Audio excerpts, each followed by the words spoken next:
Okay, this is wah number 2. It is a Chicago version of the Thomas Organ wah-wah pedal.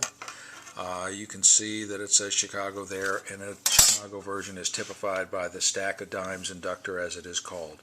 When I got this one, the pot was pretty scratchy, so I changed it to a Burns Life pot, which is specifically made for wah-wah pedals, and I really like it. It's very nice and smooth, and I've used it in a couple of other of my wah-wah pedals and had good success with it. I also changed the switch to a true bypass with the non-pop configuration. The jack was cracked on the output, so I changed it to a switchcraft type. And then there are 3 other resistor changes that I did on the circuit board that are reversible if you want to reverse them, but I think it sounds a lot better this way and is actually much more functional. The first one being the input resistor. I dropped it down from a 6.8K to a 5.1K, 5.6K, and it evened out the volume to where when you turn the wah on, it's about the same volume as the bypass signal. It's very usable like that. The second one, I wanted just a little bit more mid-range content. I really like that mod, so I upped this one from 1.5K to 2.4K. Not a big boost, but just a little bit of, just a touch of boost. I did not do anything to the volume bass resistor because I didn't want excessive volume and have to do something else about that. I did change the bypass or vocal resistor from a 33K to a 51K. It gives it a little sharper sound, a little bit more active, and I really like it. So let's hear it.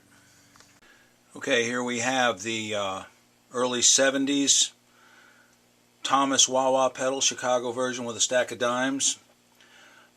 We are going to be playing that through a mid-70s Marshall combo using a Les Paul Standard, and here we go. Okay, I'm using this with a battery. The little pigtail will be included with this. There's the clean sound of the amp.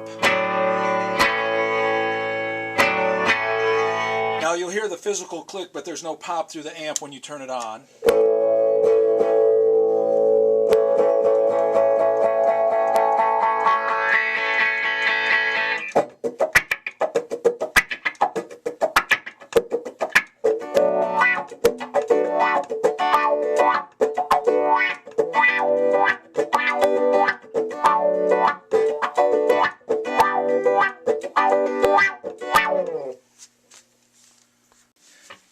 This is with the amp set to a little bit of crunch.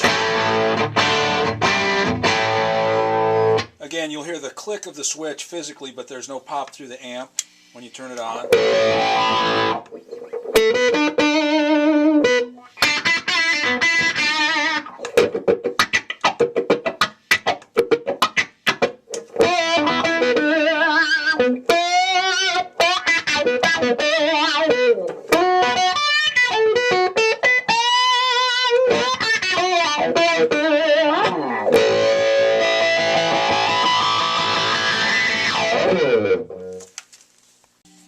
This is with the amp set